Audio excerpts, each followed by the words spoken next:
Hello, and welcome back to another episode of the Hawkins Hellfire Collective. I'm Devin Grubb. And I'm Zach Grubb. And today we will be discussing Season 3, Episode 2, Mallrats. I got ahead of myself. I was ready to talk about Episode 3. But we didn't talk about this one yet. I know. And there's things to discuss. There is. This is where we start getting a lot more overt with the idea that they had a plan overall. I know we talked about Season 1. We don't think they did. Season 2, we think they were in the beginnings of it. You found some stuff. You specifically found some yes, stuff I in did. this episode. I did. And we even fact-checked. Yeah, we did. We did. We're not going to reveal it right now. Not right away. Listen to the whole episode. That's how we're going to hook them. They're not just going to fast forward to like the last 10 minutes or anything. But yeah, I think this one was big. So let's start at the beginning. Okay. One more time. What happens here? No, I was doing a Spider-Verse thing. Oh, sorry. Let's start at the beginning. One more time. Oh, okay. Well, anyway, this one starts off right at the end of where the last one ended. Yes. If that made any sense. Yeah, people are picking up what you're putting. You got this. Billy did not get got. He did not get got. I mean, he got, but he's alive. Didn't get got. Damn it. Anyway, it starts out with him just getting like spit out of the bunker thing, which we later find out it's not a bunker / sewer or whatever. It's a lumber yard. I think we said that in the last one, didn't we? I don't remember because I compared it to Twin Peaks. Yes. Okay. There you go. But we can confirm it is a lumber yard. It wasn't just a thinking. I think it's a lumber yard. It is. But when he gets out, he's in the upside down. So he's in the real world at first until he gets to a payphone. Right. And then it switches to the upside down and we hear some grandfather clock chimes as this army of shadowy figures walks towards him. And it's not like the ones we discovered in Season 2 where it's like, oh, that sounds like the exact sound, but like, if you slowed it down. No, this is the exact sound bite. This is the sound. This is that bong, bong, bong. Like that. It is exactly what you hear when Vecna is coming.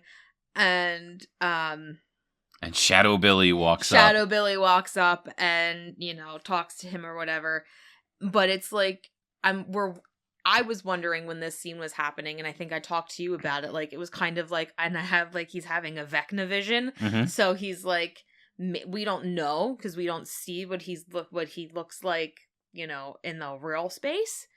But, like, maybe he does have his, like, eyes glazed over, and he's, like, in a Vecna trance because he's talking to Vecna. He just looks like him. Maybe. I think at this point his body's already been invaded. It's not just his mind like in Season 4. Mm-hmm. So I think that's totally possible. But it might be more like what happened with Will. Okay.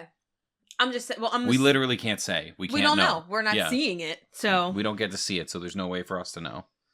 But it would make sense. Yeah. Also, I thought it was funny, like, ooh, Shadow Billy. Wait, hold up. You're going to tell me there's a more evil version of Billy? I don't think that's true. I don't think there can be. Also, I want to put it out there before we start bashing Billy some more.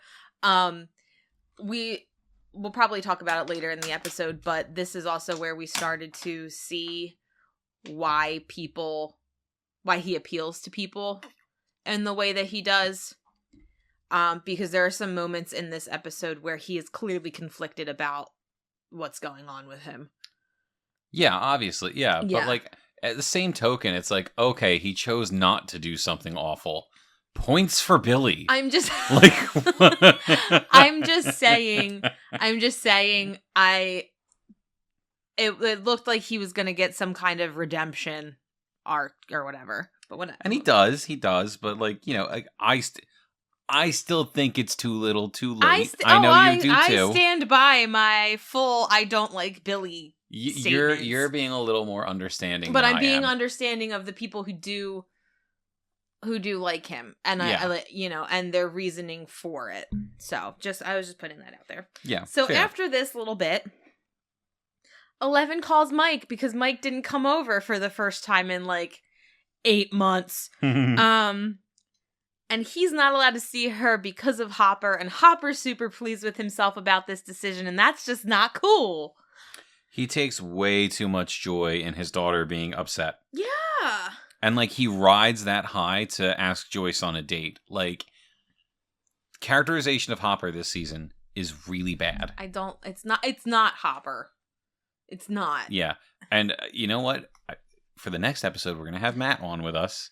Maybe. We all talked about it, and he and I are going to get into it because he loves Hopper this season, and I do not. It's not going to matter what episode we have him on. He's just going to be all about Hopper this season, and we're not.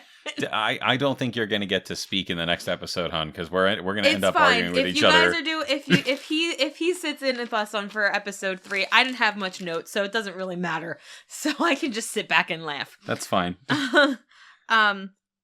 Yeah, so his plan worked, and he goes to Joyce and is like, "Oh yeah, the plan worked. It was great. Your plan worked." But it was worked. like, no, you're lying to her because you didn't do what she said. You went off the rails. You did your own thing, and now you're gonna use it to try to ask her out on a date, and it's not. He's like, "Oh, I had to improvise a little bit. Improvise? You threw the plan out the window, dude. You completely went off script there, bud." Yeah. Just ridiculous.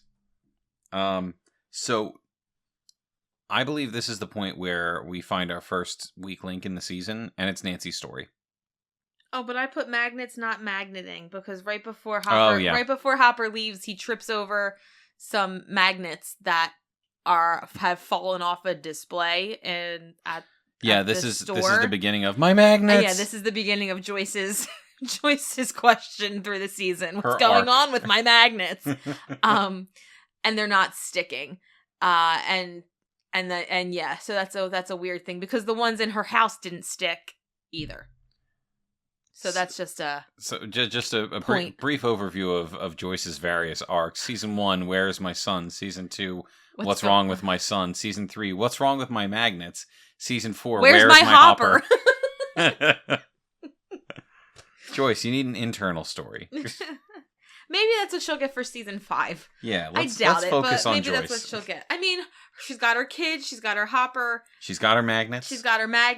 The world's probably ending, but I mean, I guess she can do some inward reflection there. So, like, the character least in need of it. Yeah. All right, so you can go, because I haven't written any notes about Nancy. I really don't have too much to say about it, just that Nancy's story is clearly only there because we need a way to kind of, like, tie things together for the entire town of Hawkins. And it doesn't get tied together until, like, the end. Exactly. Like, Nancy this season, I take some issue with because she's constantly not listening to the people around her who are trying to help her. Mm-hmm. Like, obviously, don't listen to the people who are like, "Oh, you're a girl, you can't be a journalist." Screw those guys. But, like, Jonathan is constantly like, "Hey, maybe this isn't the best way to go about this. Let's brainstorm." She's like, "No, I'm going to do it my way." Yeah. And just heads out the door. And, like, yes, strong protagonist. But at the same time, I feel like the intelligent Nancy that we've seen in season 1 and 2 isn't there. No, she's not being careful. She's not taking the time to, like, plan through things. It's very impulsive. Yeah.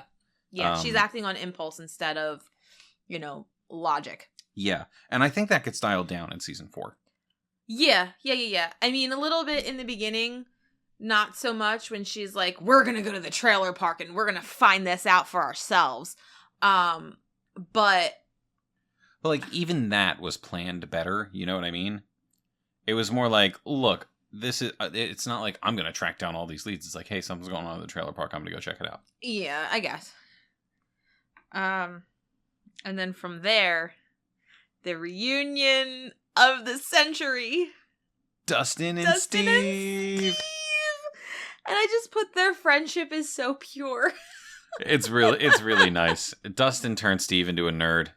Oh my god, like he's so excited and he's like, "Yeah, he's back. You got the job. I got the job." Like, Henderson.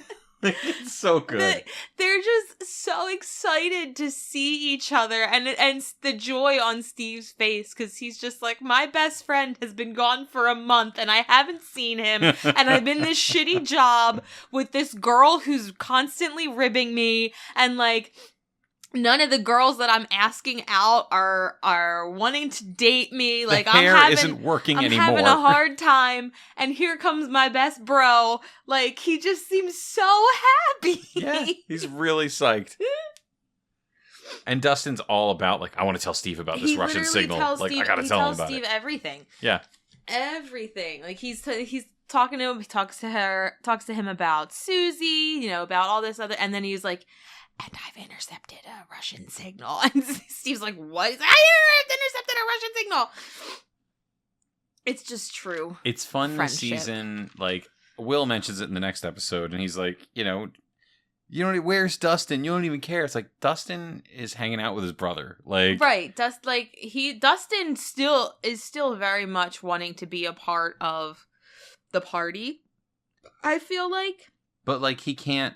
It's so he and Will in a way are going through the same thing. Yeah, like they can't be on the same level as Mike and Lucas right now, because Mike and Lucas are both dealing with the fact that they're in, you know, teenage relationships.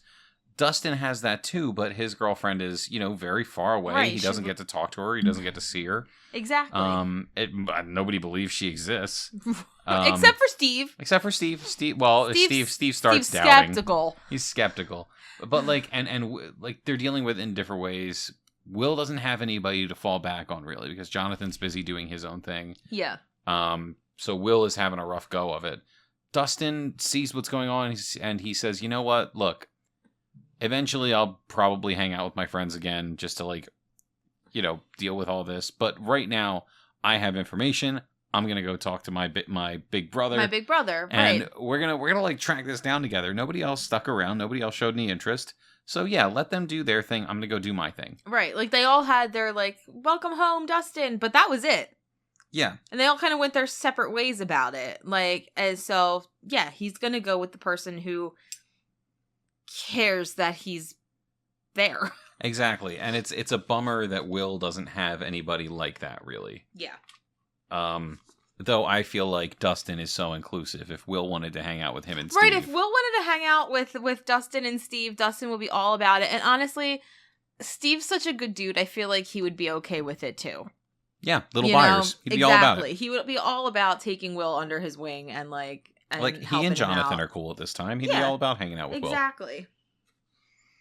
So after that, we get some Max and 11 bonding time. They're a lot of fun together. You know, they're shopping and stuff, and it's really cute. Give him the medicine. Give him a taste of his own medicine. Yeah, give him the medicine. Let's ignore Will. That's the guys while they're at the mall. Lucas and Mike are also at the mall while Max and 11 are at the mall, and Will's like tagging along, and you know, he's just trying to play D&D, and they are just like, nope. They leave him in the basement before they go to the mall, by the way. Like, that was the first thing I wrote down. Like, they decide to go to the mall, and they run up the stairs, and he's just like, I'm still here. They just expected him to hop on and come along. They just, you know, they're like, hey, dude, we've got stuff going on. Follow us. I don't know. To a certain extent, I get it. Like, I do, but they're not being very good friends to Will, and it catches up with them, and, like, thankfully they recognize it, you know? Yeah, but it's like you said, too little too late. Yeah. That's the phrase this season, I feel like. It really is. A lot of things that happen or things that characters do are too little too late in perspective of things that they've already done. Yeah. That makes So, Billy has an episode when he goes to work. Yeah. He like goes into the like locker room, and Mrs. Wheeler follows him in there to apologize to him for not, you know, showing up to cheat on her husband.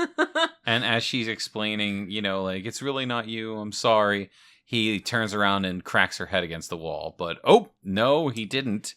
No, yeah, he thought about it or had a vision of it. He had like a vision of it, like, you know, Vecna's influence. A Vecna vision. And this is the moment where I think a lot of people would turn around on Billy. Mm-hmm. He tells her to get away from him. Just like he sees that in his head, realizes it wasn't real, and turns around and tells her, like, get away from me, never come near me again.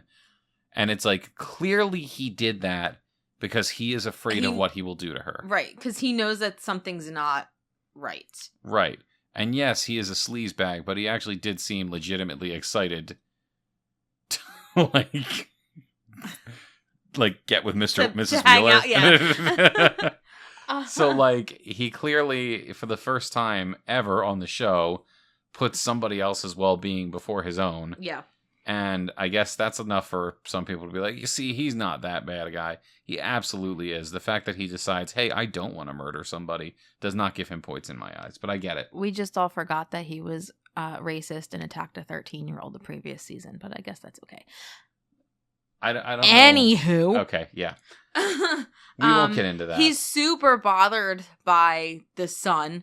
Like, it actually, like burns him. He's got, like, burn his on his skin shoulder. Is fried on his arm. Mm-hmm. I wonder what that means. Right. All in that whole thing, he's clearly trying to fight against whatever is controlling him. He's sweating, his vision's blurring, yeah. Like he's not winning. No. And then from there we go back to the buddies. And Robin establishes herself as a turbo nerd that we know from here on out. Yes. She, like, they try to translate the Russian interception. And they're going through letters, and Steve's like, wait, play that part back. And Dustin's like, oh, you got something? He's like, yeah, I recognize that song. And Dustin's like, what are you doing listening to songs? Like, that's not what we're doing here. But then Robin's just like, I speak 4 languages. I'll translate this for you. I'm bored. Yeah. Like, hey, I speak 4 languages and I'm in band. Like, I have an ear. I can do this. And Dustin's like, yeah, okay, cool. And Steve's like, what? I have to go work? Are you kidding me?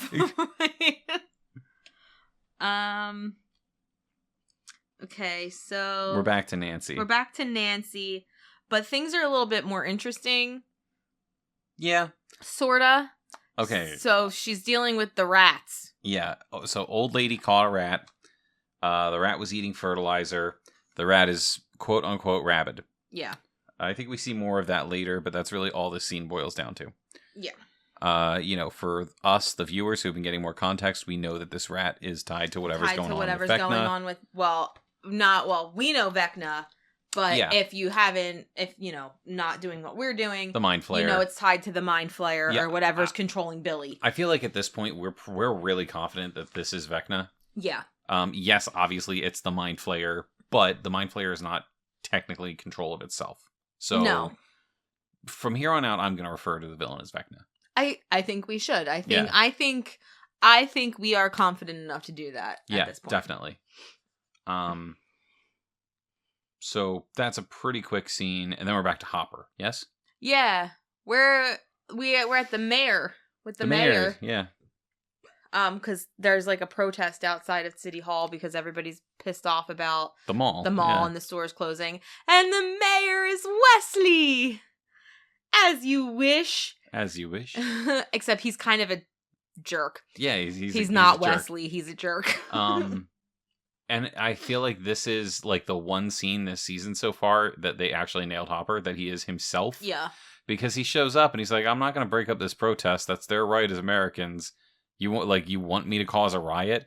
And he's like, the mayor is like, well, that would be their right if they filled out the proper paperwork. Did anybody fill out the paperwork? And Hop's like, Jesus, you're really going to make me do this? Like, you're really going to make me go deal with, tell these people not to... That they can't exercise their right as citizens to protest you. And Hopper is clearly not on board with this. But he if I don't do this, I'm going to lose my job. Mm-hmm. So he's forced to do it, but he really does not want to. Technically, he has to because they don't have a permit. I think we're back at the mall. Back at the mall. And at this point, I just, it's a mall. It's the 80s. And the only thing running through my head is, everybody come and play. Just. Except that was the 90s. In Canada. So the American 80s. Was the Canadian 90s. This is all How I Met Your Mother. I apologize to any Canadians listening to this show, since we know that there at least one Canadian listens to our show. Yeah, shout out to Ham Radio Media. Yeah. We know that the 90s were the 90s in Canada. We know it wasn't the 80s. But anywho, Elle's never been shopping before, and it's really cute. Max tries to, like, help her find her style. And they just have a good time. They do. Elle uses her powers for fun again. I like that we get to see plenty of that this season. Yeah. She just gets to cut loose and be a kid. And then Joyce is studying electromagnetics textbooks. Yeah, she goes to Mr. Clark. We get Mr. Clark this season. And he's sitting in puttering away listening to Weird Al. Weird Al, because he's brave too. My Bologna. It's fantastic. Yeah. And so, then, so we were wrong. Mr. Clark does actually play a point after season 2. He does come back after season 2. Our bad. I think that's it, though. I think we only get him for, like, that episode. Hey, I don't know if he comes back again. But we're only 3 episodes in. True. So we could be wrong. And if we're only wrong about one thing in this entire podcast, I'm perfectly fine with it being that Mr. Clark was not in season 3. That's fine. So then it goes back to the rats? Yeah, and the old lady? Yep. Okay. And this rat is all messed up. And the lights start flickering. And the rat explodes. And let's take a second to remember season 4. Where they were able to determine where Vecna was in the house by where the lights were flickering. Yep. So, even though we never really see it this season, let's take a second to understand that may mean Vecna was literally standing in that house doing his little pointy thingy at that rat. Upside down at that rat. And then it pops. And then it explodes. But it doesn't die. No, it does not. It crawls away. Like, bubbled up inside out rat. Yep. It's real gross. Flickering lights does not always mean Vecna is standing there. I understand that. No. It could mean anything involving powers. But it does seem to be tied to powers. Yeah. And if our theory from season 1 and the flickering lights only showing up when the Demogorgon showed up makes sense, then I guess we said that Vecna is controlling the Demogorgon because he's controlling the Mind Flayer and everything's connected. I was going to say, he's pretty much controlling everything. Right. He's at the center of the hive mind. So if something he is controlling causes any kind of reaction in the real world, that would cause the lights to flicker. Mm-hmm.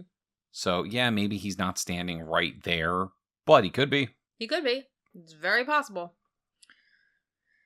And then we're back to Billy. Yeah, he's told, I want you to build what you see. What you see. And he shows him the Mind Flayer. So build the Mind Flayer. Yeah. Build it. Out of people who eat fertilizer. Build it out of people. Make my army. Yep. Oh, and I wrote down he has visions of people talking to him / Vecna. So what we were saying was that these the people talking to him are Vecna.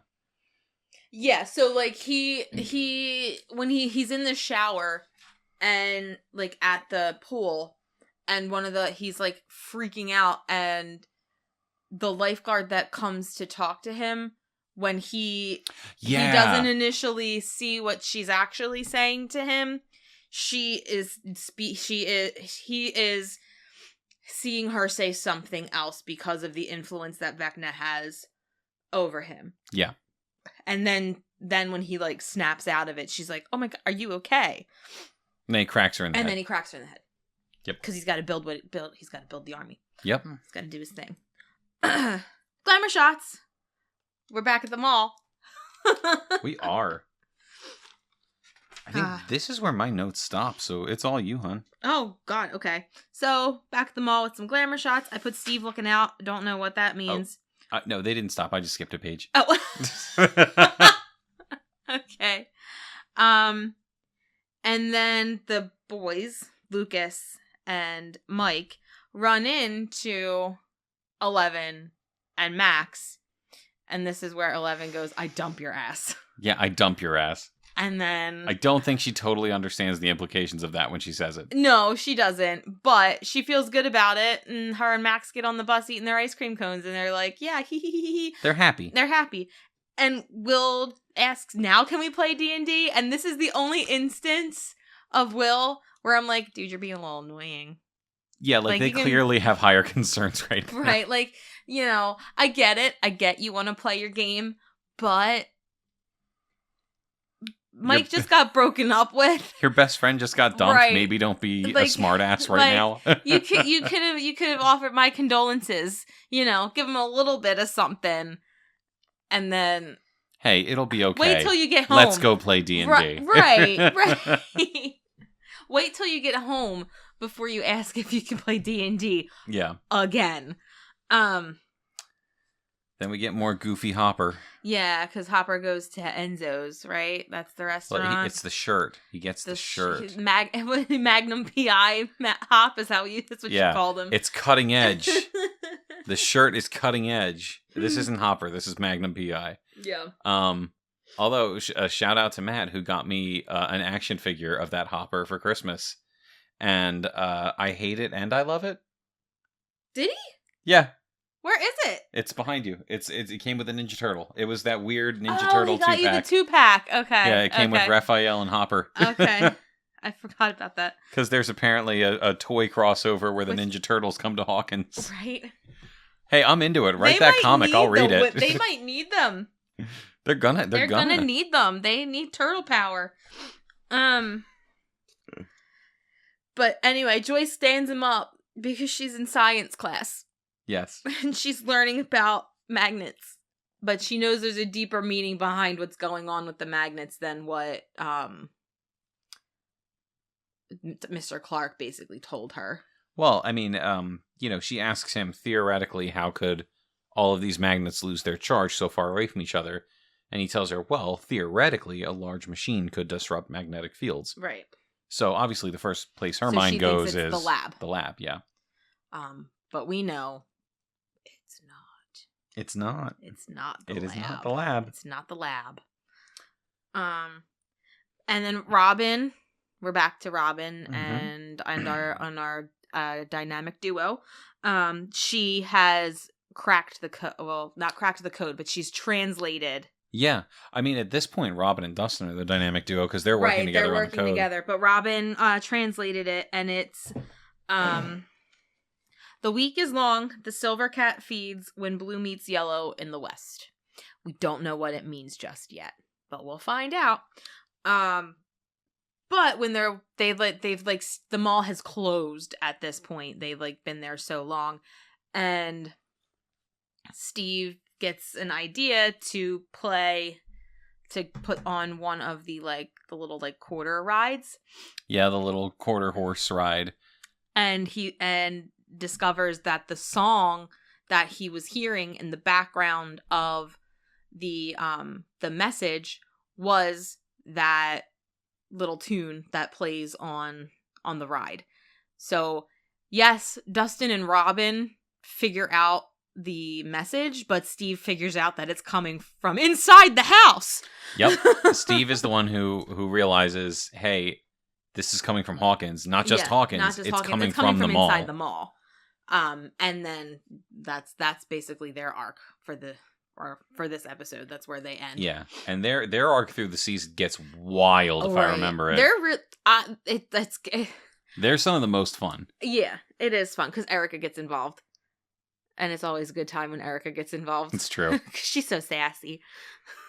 So, But this is where we're about to wrap up the episode because we go back to Billy. I know. Wow, this is a quick one. Yeah. I don't know if it's quick or if we've just been like point. I think I have been going so quickly because I wanted to get to this point because I was so excited when it happened. So let's do the synopsis first, and then we're gonna call back to like the specifics that you have written out because this is awesome. So Billy is officially no longer in control. Yes. He takes Heather, yeah, to the Heather, mill. the lifeguard. Yeah, he takes her there, and we get to see her. She's like hogtied and everything. Yeah, too. Like it's. We get to see the mind flayer made of rats. Mm-hmm. Is that? Yeah, for like a split second. Okay, I didn't write that down. We get to see the mind flayer made of rat guts. It's like the last shot of the episode before I think it cuts to the outside. Okay. Super cool visual. Very, very disgusting. It's gross. Very scary. And that's where the episode ends. But Billy says something to Heather. Yeah, so before he does whatever it is he's going to do to Heather, he says, "Don't be afraid. This will all be over soon. Stay very still." And as soon as he said that, I was like, Vecna says this in season 4. To Max, I believe. I wasn't sure if he says it to Max or to 11, but you knew the exact episode. It's in the piggyback. Yep.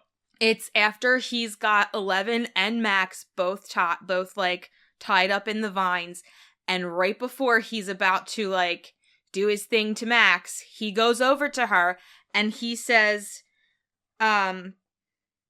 he doesn't say it in that order. Well, he says this will all be over soon. Don't be afraid. Stay very still. Right before he does his thing. And that right there was like the tip off. Like, this is Vecna. This is where it's going. I lost my mind. I was so excited. Yep. And like, yeah, those two lines are flipped, but the wording is exactly the same. It's exactly the same, and it's the same kind of it's the same context. Same context. Like, I'm about to do something to you that's going to be awful and terrifying, and you're never going to be the same. But don't be afraid. Like it's So I know what some people are going to say. It's very easy to say, like, oh, well, they used that line in season 4 because it was used in season 3. It was a way to tie it all together. To which I say, duh. But at the same time, to me, that is very intentional. Like, obviously, they went back and reused the lines because that ties everything together. But I think that was the point. But it was that was the point all along. And that's like, they've said that that's what they're trying to do. You know, that like they've known what they wanted to do. Everything, comes back around and everything does tie together. So yes, they would use the same line to tie things together because the whole point is that Vecna has been the big bad from the beginning, and this is your proof. This is your proof. And like you said before, typically in shows, the season before the big bad is revealed, you get hints about it. Mm-hmm. Well, these are your hints. These are the hints. These are the hints. It's nothing you could decipher without the context of the newest season, but it's all things that work in retrospect. Mm-hmm. And this to me is like a big indicator that when they were writing season 3, they did so specifically with the intention of leaving lines like this that they could reuse for Vecna in season 4. Yeah. Obviously, they didn't like write out season 4 first and say, "Hey, we're gonna make sure that they both use this line here." No, but they did things like this so that they could easily tie it to their overarching idea. Now, again, season 1, I don't think they were doing that. Season 2, I think the ideas were starting to formulate. Yeah, they were laying some like breadcrumbs. Right, they were laying some groundwork. Yes, but in season 3, I believe they fully understood what they were going to do, and they did things like this on purpose while writing season 3 so that they could reuse and allude to very specific lines and points in season 4. Right. And I just want to say something. Now, it happened in episode 3, but Will always refers to this, the entity or whatever, as he. Yep. And that, to me, I feel like Will knows that it's not necessarily what they think is in control is not in control. Like, I think Will might be tipped off to a higher power before anybody else is. And he may not even realize that, but like in his head, he's gendered this thing. Right. Because something inside of him knows that like a guy was in control of him. Like this, not just a monster. Exactly. Not just this thing. Like, no, this was a male being. Right. He doesn't say it's here or it's back. He says he. He. So that's another little thing that I think that's smart. Yeah. I think that's a really good point, actually. You know. So that's episode 2 of season 3. Yeah, that was quick. Episode 2. Yeah, like that big of a 2 bombshells. Like yeah, like I didn't think this season was going to be as exciting because when we watched it the first time, it wasn't. But now watching it, you know, with the context of season 4 and doing what we're doing, this is a big season. Yeah, it's really improving the experience for me. Mm-hmm. I'm still not a convert on season 3 being better than seasons 1 or 2. But I'm not either. Hey, let's see if that changes down the line, because I'm pretty impressed with episode 2. Yeah, it was a good episode. It was a really good episode. It fits very neatly into Stranger Things as a whole. Yeah. And you know what we can't say that about? The Lost Sister. The Lost Sister. I promise we'll stop talking about it. No, we won't. Anyway, I think we can let this sit with everybody who listened. Yeah. And we'll end it here. We won't go into any more detail. I think we've said what we needed to say for season 2 episode or season 3 episode 2. Yes. But I have something I want to share. You do. Go for it. So, the Hawkins Hellfire Collective will be at Fan Expo Philadelphia on Sunday day. On Sunday day? On Sunday day. We're not doing anything, but we're meeting Joseph Quinn, and I'm so excited. Devin's gonna meet Eddie. Yes, she is. Give him the day. Maybe someone out there who listens to us will want to say hi. It's June 4th is the day that we're gonna be there. Yeah. And we'll be in full Stranger Things costume, too. Yes. And we'll have our daughter. And she will also be in costume. And she will also be in costume because she's got a Hellfire shirt as well. Should we tell them what we're going to do? Yeah, go for it. We're going to be Dustin and his 2 dads. So Devin is going to be Eddie. I'm going to be Steve. And our daughter is going to be Dustin. Yep. I'm so excited. It's going to be a lot of fun.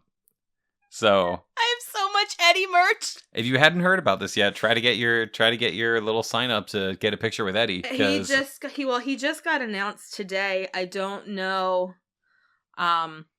what today is January 18th. Yeah, today's January 18th. I'm not sure what the tickets look like now. I mean, the tickets for the expo are still available, obviously. Yeah, totally. Couldn't say if his are. They always try to fit more in before the date. Because I remember when we did Tom Hiddleston, like his tickets were done like just him by himself, but he did dual photo shoots with Chris Hemsworth. Yeah, and that's what we were able to get. So, you know, if you go on and see that like you can't get pictures with him by himself, it doesn't mean that there won't be another opportunity because one, he might add a day. He added a day to the most recent Fan Expo he was at, so he could maybe add Friday to the Philly one. Or there's only been 2 guests announced so far.